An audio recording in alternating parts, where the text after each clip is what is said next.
interesting thing about Tomorrowland is that it's an intriguing idea, and it's connected with Disney in a really interesting way.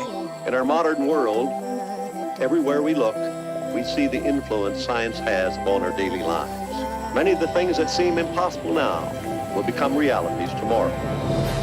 Walt Disney was really interested in the future and all the possibility it could bring. It completely and totally fired up his creative imagination. A beautiful tomorrow, just a dream away. That says we're going places. There's progress ahead. A lot of this circles around who Walt Disney really was.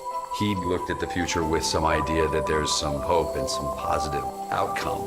He came up with systems that would make people work together better, optimizing the human race. Walt Disney was always playing with something, you know, whether it was animatronics or mass transportation, the monorail, urban planning too, is his idea of what the world could be like.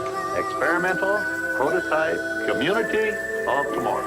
I think he thought the best way to do that was not to preach about it, but to do it. There's a lot of similarities between the last project he was working on, the Epcot Center, and Tomorrowland, which was this utopian version of what we at our best could be.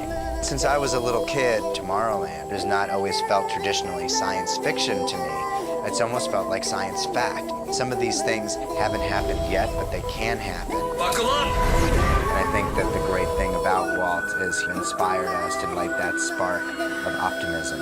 We're getting a large canvas to paint on because the very word Tomorrowland is evocative.